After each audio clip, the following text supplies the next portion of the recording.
Dead no more. Patient 0, Chapter 25. Joshua is a test subject.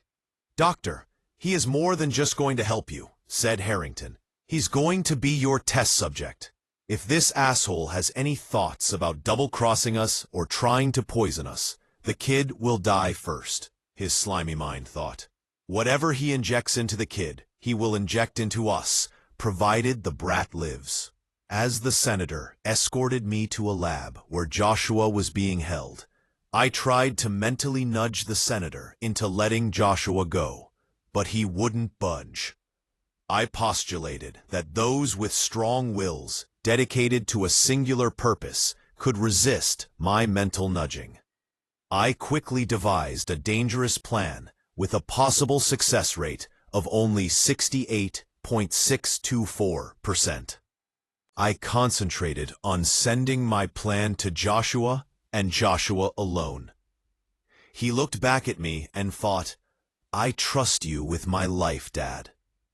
Senator, as I look around this room, it seems to be missing some key equipment that I will need to carry out your wishes, I said. Unless I have these items, there is no way I will be able to develop what you are asking for. What do you need? He asked. I'll have my men gather it for you. I used as much believable medical jargon as I could to confuse and dumbfound him, but at the same time, sounding believable. I will need static curtains for a clean room, an electron microscope, not to be confused with a regular microscope, a centrifuge, leaded test tubes, a Hoskins incubator, static-free slides, halon gas, a trioptic grater, titanium couplers, and all the antiseptic you can find, I listed. I will also require Bunsen burners, a refrigeration unit, Knievel blades, septic lenses, barometric cream, and a hypodermic gun. Harrington had a confused look on his face. He had no clue what half of the items I listed were, and that's because I made up half of them. Okay, doctor, he began. Why don't you gather the items yourself and be back here in, say, 4 hours? But 4 hours isn't nearly enough time, I falsely protested. I'll need at least a couple of days and a well-fueled vehicle to gather these items, as most hospitals and medical centers have been picked clean and/or overrun. Tell you what, doctor, he said. I'm feeling generous. You have 8 hours and not a second more. And doctor, 1 second past the deadline, and you have to find a way to bring this one, here, back from the undead. The senator arranged for a vehicle, for me to be waiting at the gate. As I drove around the corner, I broadcasted what was going on to T and T2. I also decided to share my plan with them. We fought our way into Peachtree General Hospital and cleared out a few dozen DCs in the lab. T used his antithesis field to suspend my self-replicating cells, which allowed me to draw blood. I also took a sample from T2 and centrifuged the samples with the serum that M had given me. I began to gather the equipment needed to put on my show for the senator and the rest of Joshua's captors. I loaded the equipment in the vehicle, along with other items, to pretend that they were the fictitious items I had mentioned before. I dropped off T and T2 on my way back to the gate of the high-rise. I attempted to broadcast my plan to Joshua, but due to the fact that his telepathic receptors were not yet activated, it was a most unpleasant experience for him. Joshua collapsed on the floor in pain. "What the hell is wrong with the brat?" yelled one of the guards. "Do we have a defective specimen, doctor?" asked the senator. "I don't believe so, Senator," I responded. "Before I proceed, I would like to complete a full workup on him to ensure that any treatments that I administer would be beneficial, vice detrimental." Joshua slowly opened his eyes and began to recognize me. He became agitated when he realized that we weren't in the bunker. "Wha? Where are we, Dad?" he asked anxiously as he sat up. "It's okay, Joshua. You're fine," I reassured him. These gentlemen seem to think that I can recreate the serum that caused the change in Cisco and myself. But that is insane, said Joshua as he nodded in understanding of my plan. What happened with the two of you was a freak accident, and we still don't know what the lasting effects will be. That, my boy, began the senator, is why he is going to test any possible serum on you first. Joshua and I began to set up the lab, and I began to mix chemicals that amounted to nothing more than a saline solution. Time and again conferring with Joshua while filling him in on more of the plan. We were just about ready to go when it happened. Another horde was approaching the gates. Well, Doctor, it looks like you are out of time, said the senator. We need what you have now. Senator, we haven't had time to test this serum yet, I said convincingly. We have no idea what will happen when it is administered. That is why you are going to administer it to him right this second, said the senator. No more stalling. I recalled a magician from when T and I were kids, the amazing Randy, and his ability to conduct sleight of hand. He was sweet on T's Aunt Drusilla, and to gain favor with her, he showed us how the prestidigitation worked by manipulating his digits and hiding an object on the back of his hand by grasping it with his two middle fingers. I immediately picked up the saline solution, and when the guard and the senator looked out of the window at the horde, switch it with the vial with the mixed solution I had been hiding. I drew the serum into the syringe, emptying it. I placed it in my pocket and placed the saline solution on the counter. I found Joshua's vein on the first try. He winced as the needle pierced his arm. He laid back on the gurney and began to drift in and out of consciousness. I could see on the molecular level that Joshua was changing, but his ascent was much more rapid than any of the other instances. He began to grow from a 5'2" boy into a 6'1" young man. His weight shifted from approximately 120 pounds to 220 pounds. His ribs were duplicated, and his cells began to exhibit a familiar pop. I picked up a scalpel and cut Joshua out of sight from any of those present. And slowly but surely, Joshua healed. His breathing and his heart rate plateaued. Joshua had mutated somewhere on the level of M&I. The senator and the guard looked on with reverence at Joshua's new form. The senator had finally received his prize, or so he thought. Well, hot damn, yelled the senator as he grabbed the saline solution. That's what I'm talking about, Doctor. You've just saved you and this boy's life. Now, we just have to test the results. One of the mercs brought in a DC on a dog catcher's choke stick and released him in the lab as he and the senator exited.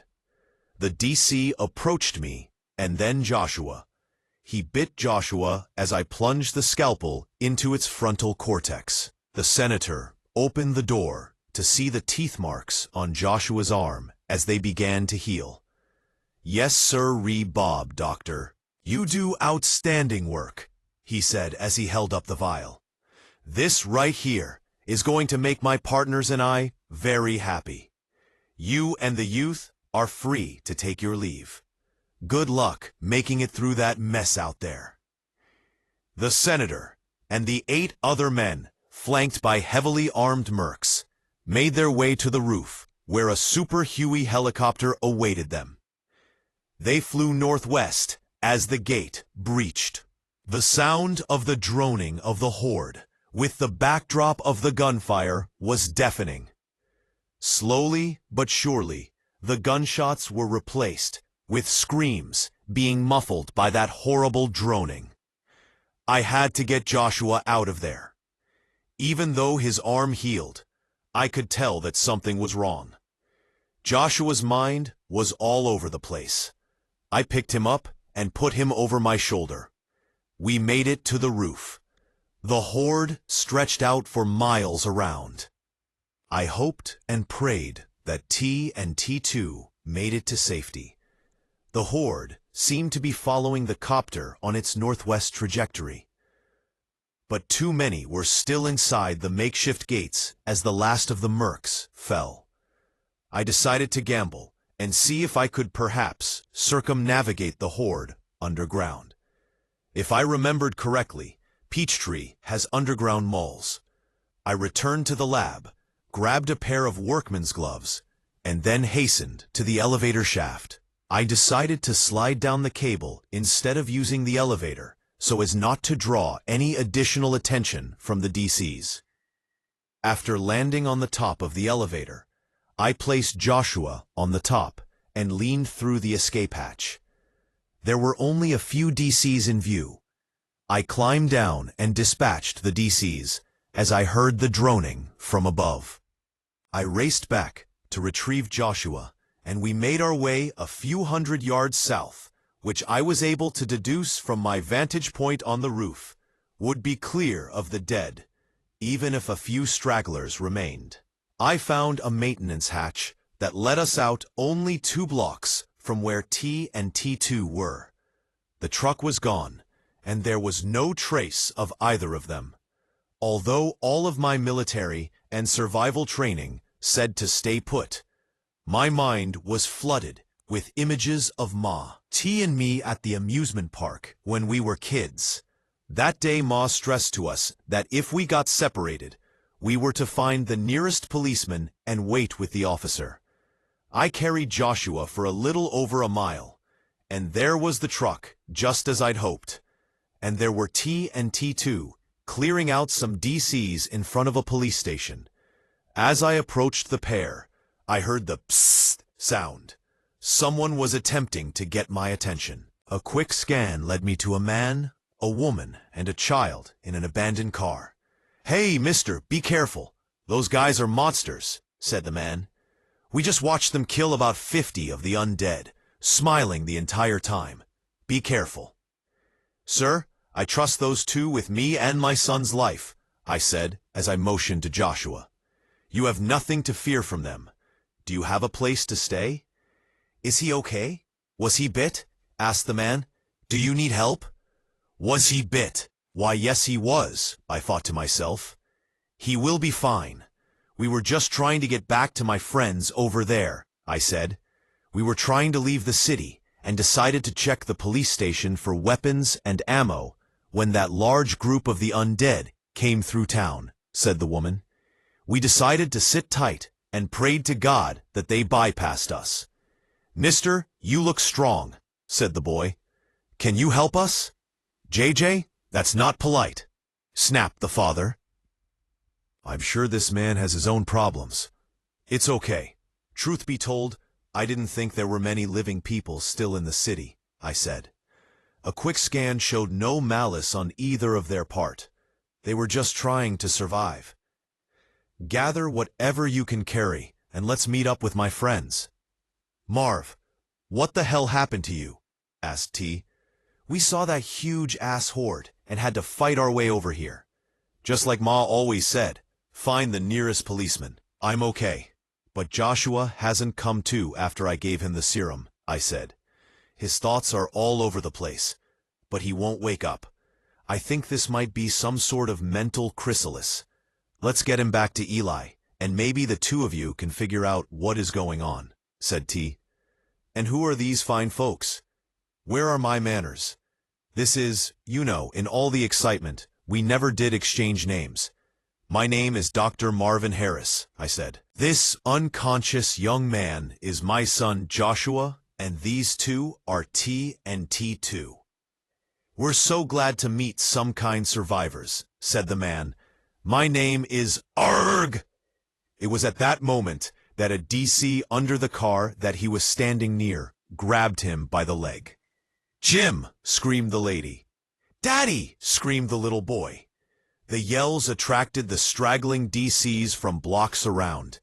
As he struggled to free himself, we were slowly being surrounded. While I wasn't so concerned about T, T2, Joshua, and myself, I kept wondering how to protect this family. That's when I heard one of the greatest sounds I've ever heard. "Don't worry, Dad. I've got this," said Joshua.